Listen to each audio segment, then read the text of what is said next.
ஒரு காலத்தில் நெபுகாத்நேசர் 2 என்ற ஒரு வலிமையான ராஜா இருந்தான். அவன் பாபிலோன் என்ற பெரிய ராஜ்யத்தை ஆட்சி செய்தான். ஒரு நாள் அவன் ஒரு பெரிய பொற்கள சிலையை செய்தான். அந்த சிலையை எல்லாரும் வணங்க வேண்டும் என்று அவன் கட்டளை கொடுத்தான். அவன் சொன்னான், இசை ஒலிக்கும் போது எல்லாரும் இந்த சிலைக்கு முன் விழுந்து வணங்க வேண்டும்.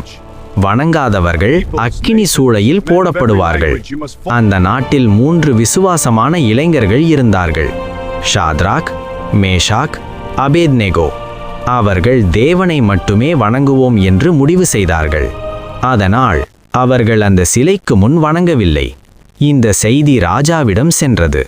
ராஜா கோபமாக அவர்களை அழைத்து கேட்டான், நீங்கள் என் கட்டளையை ஏன் கேட்கவில்லை?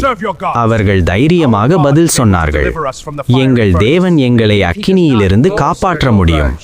காப்பாற்றாவிட்டாலும் கூட நாங்கள் உங்கள் சிலையை வணங்க மாட்டோம். ராஜா மிகவும் கோபப்பட்டான். அவன் அக்கினி சூளையை 7 மடங்கு அதிகமாக சூடாக்கச் சொன்னான்.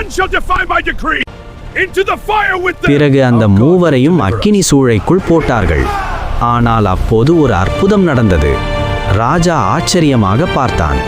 அக்கினிக்குள் 4 பேர் நடந்து கொண்டிருந்தார்கள். அவர்களுடன் தேவன் அனுப்பிய ஒரு தூதன் இருந்தான். அவர்கள் எரியவில்லை. பிறகு ராஜா அவர்களை வெளியே வரச் சொன்னான்.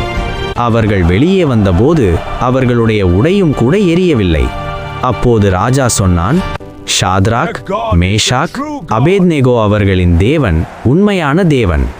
தேவனுக்கு உண்மையாக இருந்தால் அக்கினி நடுவிலும் தேவன் நம்மை காப்பாற்றுவார்.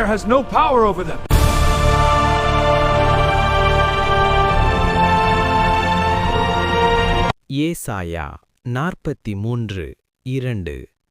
நீ அக்கினியில் நடக்கும்போது வேகாதிருப்பாய், அக்கினி ஜுவாலை உன் பேரில் பற்றாது.